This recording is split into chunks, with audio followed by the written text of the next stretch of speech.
I recall a powerful statement by Kiza, an advocate whose work I have followed closely. In a 2020 article, she captured the essence of the issue. They want to punish the person for the wound, but they never ask who owned the knife. The knife is poverty. It is trauma. It is the silence we all agreed to keep.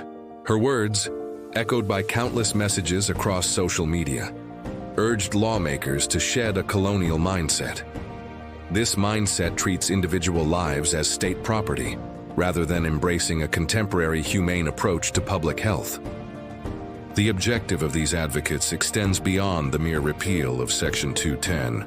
They demand a fundamental redirection of resources. Funds currently absorbed by police investigations and prison maintenance should be reinvested into community counseling centers and into the training of local healthcare workers. Central to their argument is a national scandal. Mental health provision receives less than 1% of the national health budget.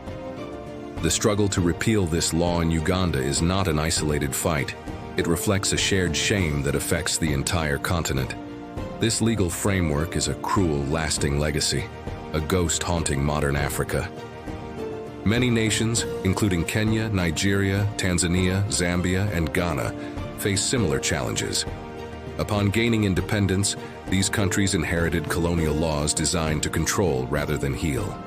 Therefore, the fight against these laws is also a quest for psychological freedom and a necessary step toward decolonizing the mind. In Kenya, the struggle has been long and arduous, illustrating the difficulty of legal reform.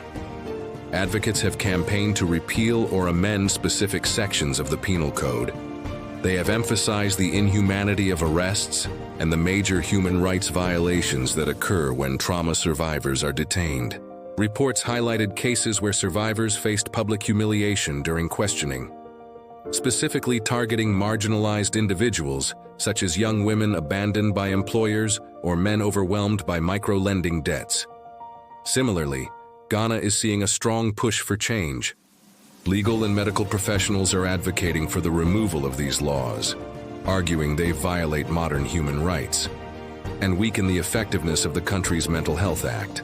They point out the ethical failure of using police as first responders to mental health crises, suggesting that ambulances should arrive instead. Although change is slow, small victories are emerging. In regions where laws have been reformed, there has been a notable increase in reported mental health cases. While this may seem counterintuitive, it proves that people are finally willing to seek help without the fear of arrest. These successes across Africa serve as a guide for Uganda, proving it is possible to incorporate compassion into the legal system and break the cycle of shame. When someone in Kampala shares the story of a detained survivor, they are not merely discussing a single case. They are contributing to a broader movement to dismantle outdated legal foundations. They are calling for a system that recognizes compassion as the highest form of justice. This law represents a systemic problem rooted in cultural silence and economic neglect. However, the true tragedy is the erosion of trust, a breakdown that begins long before the police are ever involved. One major failure of the current system is the dismissal of somatized pain. Physical symptoms such as chronic back pain, persistent headaches, or constant fatigue that stem from emotional distress. For many, the body speaks loudly because there is no safe language for their psychological struggle. When these individuals seek help, the healthcare system, strained by a lack of mental health training, wastes precious national resources on unnecessary scans and diagnostic tests. This highlights the hidden economic cost of silence. Patients pursue a physical diagnosis in hopes of finding a label that shields them from the stigma of being perceived as weak. Meanwhile, overworked doctors lacking the tools to provide psychological support often dismiss these concerns with reductive advice. You are overthinking it. Just pray. This repeated failure erodes the patient's trust, severing their connection to what should be a dependable source of care.